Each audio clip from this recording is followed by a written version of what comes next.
इस वीडियो में हम लिम्फ के बारे में पढ़ेंगे कि लिम्फ क्या होता है और उसका फंक्शन क्या होता है। बहुत ज़्यादा नहीं जानना है 10th क्लास में, बस सिंपल सी चीज़ें हैं उनको याद रखना है, ठीक है। तो देखो, लिम्फ को समझने से पहले एक बार हम लिम्फेटिक सिस्टम का डेफिनेशन देखते हैं, जो कि मैंने बोर्ड पे लिख रखा है। The lymphatic system is a vascular network of tubules and ducts that collect, filter and return lymph to blood circulation. यानी कि लिम्फेटिक सिस्टम वास्कुलर नेटवर्क का एक ऐसा डक्ट है जो कि लिम्फ को कलेक्ट करता है, उसको फिल्टर करता है, दैट मीन्स प्यूरिफाई करता है, और फाइनली उसको मेन ब्लड स्ट्रीम में ले आता है। तब बात आती है कि लिम्फ होता क्या है। तो लिम्फ जो है, लिम्फ का मीनिंग होता है liquid. Liquid that means water कह सकते हो, ठीक है। तो it is connective tissue, liquid connective tissue. It is similar to blood but RBC are absent in lymph. Lymph जो है वो ब्लड के सिमिलर है, लेकिन लिम्फ के अंदर आरबीसी एब्सेंट होता है। हमने ब्लड का पहले देख रखा है कि ब्लड जो है that is made up of plasma, RBC, WBC and platelets.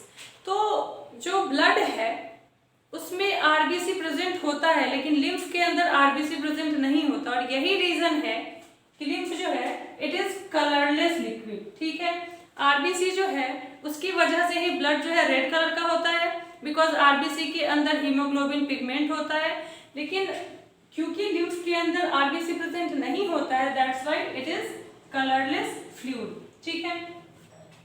अब मैंने कहा आपको कि लिम्फ के अंदर, लिम्फ जो है that is similar to blood but RBC is absent, यानी कि लिम्फ के अंदर डब्ल्यूबीसी, प्लेटलेट्स ये सारे होंगे। तो इसलिए जो लिम्फ है it kill germs as it has WBC, because के लिम्फ के अंदर डब्ल्यूबीसी प्रेजेंट होता है तो इट कैन किल जर्म्स। उसके बाद लिम्फ क्या हुआ, ब्लड माइनस आरबीसी, ब्लड में से हमने आरबीसी हटा दिया तो दैट इज लिम्फ। अब बात आती है कि आखिर लिम्फ बनता कब है। तो lymph is form from the fluid which leak from blood capillaries. जैसे ही टिश्यू के अंदर, ग्रुप ऑफ सेल्स के अंदर कैपिलरीज जो हैं वो ऑक्सीजन देने जाते हैं और कार्बन डाइऑक्साइड कलेक्ट करने जाते हैं, उसी टाइम कैपिलरीज से लीक हो जाता है। जैसे कि इस तरह से जो है आर्टरी डिवाइड होकर बहुत सारी कैपिलरीज बनाती है, तो इस कैपिलरीज में से जो है फ्लूइड वो लीक होता है, यानी कि इंटरसेल्यूलर स्पेस के अंदर, इस स्पेस में, इस कैपिलरी में से फ्लूइड जो है वो लीक करके आ जाता है, जिसमें कि आरबीसी नहीं होती है, प्लाज्मा होता है, डब्ल्यूबीसी होता है, प्लेटलेट्स होता है।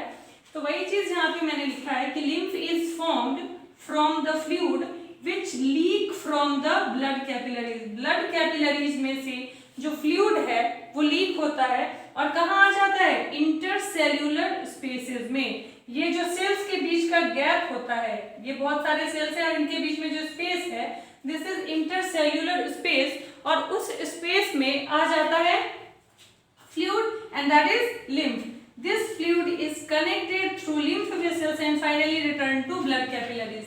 यहाँ पे इस फ्लूइड के इस स्पेस के अंदर आ गया और बाद में वापस से ये लिम्फ कैपिलरीज में आएगा, और उसके बाद फिर मेन ब्लड स्ट्रीम में, यानी कि जो वेन है जो हार्ट तक डीऑक्सीजनेटेड ब्लड लेके जा रहा है, ये इस टिश्यू से निकलने के बाद साथ के साथ ही वेन के अंदर वापस आ जाएगा। किस तरह से आता है वो पूरा मैकेनिज्म अभी आपको नहीं जानना है, आपको बस सिंपल याद रखना है कि लिम्फ जो है वो ब्लड के सिमिलर होता है, सिर्फ उसमें आरबीसी नहीं होती है। लिम्फ जो है वो कलरलेस होता है, क्यों, because it has no RBC, और आरबीसी के कारण ही ब्लड का कलर रेड होता है, और आरबीसी नहीं होने के कारण ही लिम्फ जो है दैट इज कलरलेस।